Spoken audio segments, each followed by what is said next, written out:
Everyone, good morning. Welcome to my daily blog. আমি প্রিয়ঙ্কা। তোমরা সবাই কেমন আছো? আশা করি সবাই ভালো আছো, আর আমিও খুব ভালো আছি।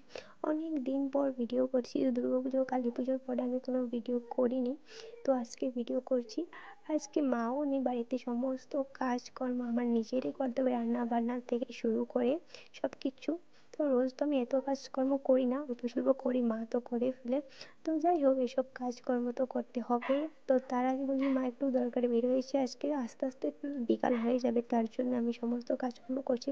ঘুম থেকেও আজকে দেরি করে উঠেছি, কেন কি অন্য সময় 8টার সময় উঠে যাই, বাট আজকে দেরি হয়ে গেল উঠতে উঠতে। আর আজকে মানে এতটা ঠান্ডা পড়েছে, মানে আমি কতক্ষণ পরে কাজ করছি, আর তো ঠান্ডার মধ্যে অল্প অল্প বসে আছি।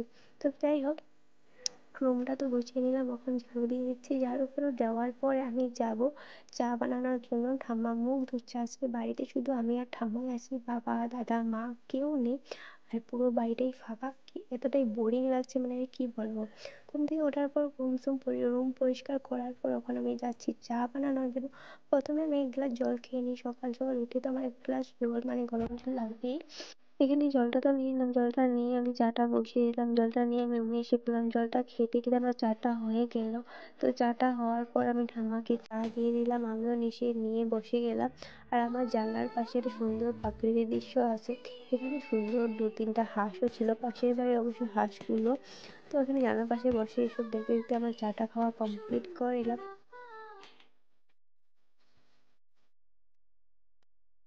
এই কয়েকটা দিন ধরে এতটা ঠান্ডা পড়েছে যে আমার স্কিনের মধ্যে অনেক প্রবলেম হচ্ছে। ঠান্ডা পড়লে আমার মুখের অবস্থা অনেক অনেক খারাপ হয়ে যায়। জানি না কেন, প্রত্যেকটা বছরে এরকমই হয়। তো অনেক গোটাগাটা উঠেছে মুখের মধ্যে। তো এসব তো চলতেই থাকবে। তো আমি রান্না করতে এসে বললাম, আজকে রান্নাতে এত কিছু আর করবো না। আর এখানে কয়টা ড্রাই ফ্রুট নিয়ে নিয়েছিলাম খাওয়ার জন্য, আমি দুধটা বসিয়ে দিলাম গরম করার জন্য। তো ড্রাই ফ্রুটসটা খেতে খেতে আমি এখন ভাজিটা বসিয়ে দিব।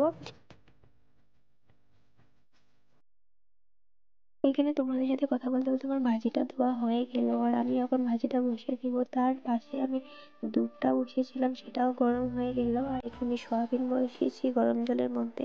আজকে সয়াবিন তরকারি, ভাজা আর ডাল বানাবো। যেহেতু বাড়িতে কেউ নেই, তার জন্য অল্পটুকুই রান্না করবো। আর তোমরা দেখতেই পাচ্ছ যে আজকের ওয়েদার এতটা খারাপ, মানে ওখানে বৃষ্টি নেমে যাবে হয়ে আছে। তো যাই হোক, এইসব কথা বলতে বলতে আমার তো রান্না বান্না হয়ে গেল। এখানে আমি বিন, আলু আর মিষ্টি কুমড়ো ভাজা করেছিলাম, আর সয়াবিন তরকারি বানিয়েছিলাম, আর ডাল ছিল। তো এখানে আমার রান্নাবান্না এখানে কালকে কিছু কিছু ছিল।